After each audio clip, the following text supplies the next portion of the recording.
Bharatiya Janata party के प्रदेश महामंत्री और राज्यसभा सांसद आदित्य साहू तथा भाजपा प्रदेश अध्यक्ष दीपक प्रकाश सोमवार को ओरमांझी के सदमा गांव पहुंचे।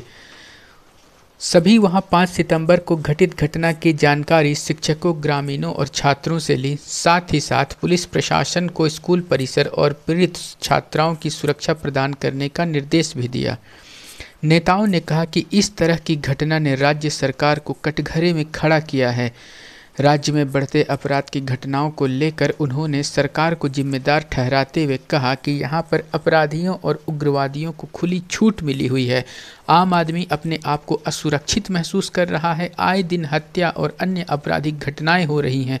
सत्ता में बैठे हुए लोग यहां के आम लोगों को डरा कर और ब्लैकमेल कर शासन कर रहे हैं।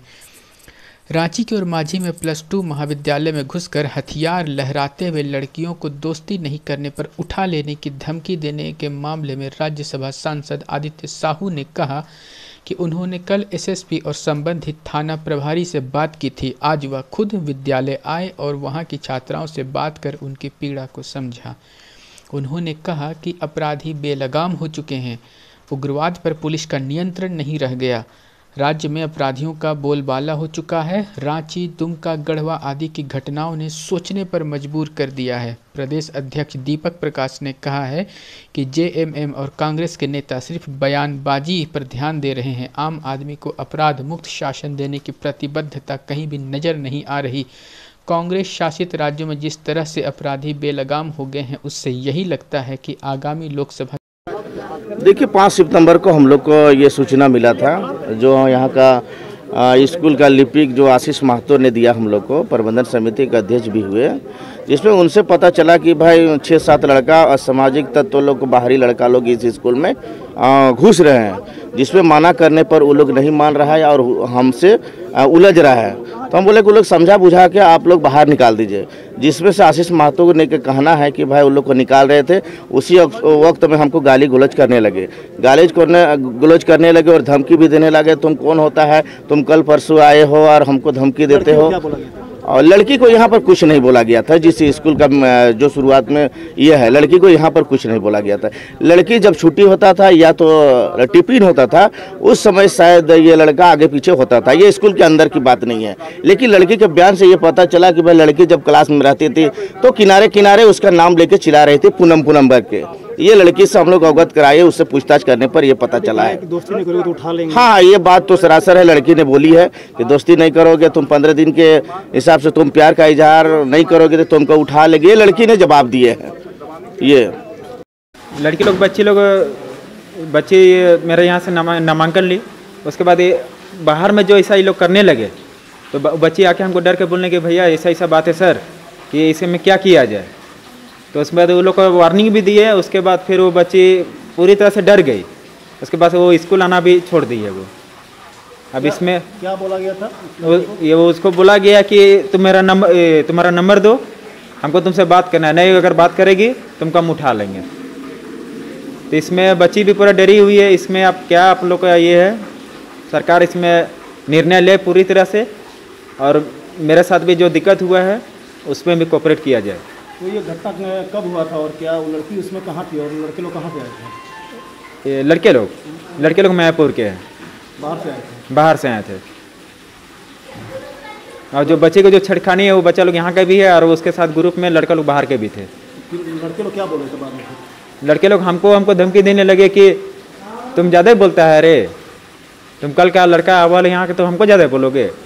तो हम भी को गाली के सामान दिखा दिया। तो लड़की क्या बोल रहा था कि दोस्ती करोगे तो उठा लेंगे? हाँ, बात नहीं करोगे तुमको हम उठा लेंगे। तो बच्ची डर गई। उसका पिताजी दुनिया में नहीं है, उसका माँ भी डरी हुई है। लड़का नाम क्या था? लड़का जो लड़की को जो छेड़ा है वो लोग का नाम है सोहेल। वो लोग का ग्रुप में बहुत लोग हैं, ठीक है। और जो हमको धमकी दिया उसका नाम है फिरदौस। उसको लोग बहुत ग्रुप का था। बाहर के लड़का लोग तो हम चिन्ह नहीं पाएंगे। जो लड़का यहाँ का पढ़ से निकल चुका है उसको निष्कासित किया गया है, वो हमको आके ऐसा किया है। चल हम लोग निकल रहे, मामला क्या है? सर, यहाँ 5 सितंबर का हम लोग 5 सितंबर मनाने के लिए यहाँ पर आए थे। उस समय वो सब आके धमकी देने लगा कि तुम यहाँ से मार के जाएंगे तो बिना मारे हुए नहीं जाएंगे। और यहाँ फिर वो सब चला गया। फिर थोड़ी देर बाद फिर 12 आसपास में फिर आया।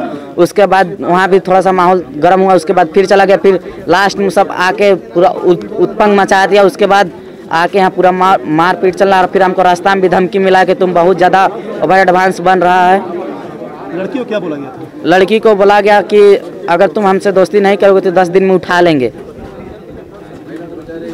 लड़की ने कुछ बताया? लड़की ने फिर हम लोग साथ में वही जगह थे, फिर जाके स्कूल में कंप्लेन किए ऑफिस में, तो फिर वहाँ मामला शांत हुआ। फिर उसके बाद वो सब उसी मकसद से आया था।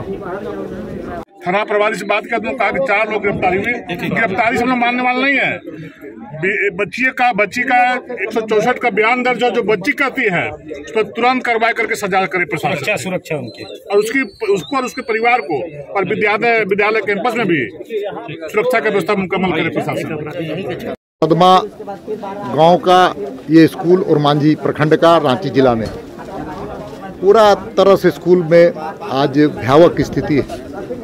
बच्चे डरे हुए हैं, बच्चियां डरी हुई हैं, स्कूल का प्रशासन डरा हुआ है, स्कूल के शिक्षिका डरे हुए हैं। और उसका मूल कारण है कि यहाँ लव जिहाद की स्थिति पैदा की जा रही है बच्चियों के साथ।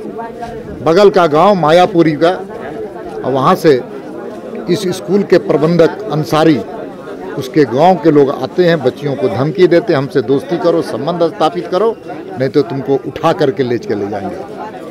बंदूक का नोल, जिसको कह सकते हैं गन पॉइंट से इस प्रकार की धमकी दी जा रही है। भारतीय जनता पार्टी के रूप में, कार्यकर्ता के रूप में हम सब लोग आए, और पूरे प्रदेश में लव जिहाद की घटनाओं की बढ़ोतरी हो रही है। इसका मूल कारण कोई है तो हेमंत सोरेन और कांग्रेस की सरकार। इसलिए पूरे प्रदेश में आज कानून नाम की कोई चीज़ नहीं है। जंगल राज पूरे प्रदेश में है अपराधियों का, और इस प्रकार के जो तुष्टीकरण की राजनीति करने के कारण सरकार के द्वारा इस प्रकार के अपराधियों का तांडव बढ़ते चला जा रहा है।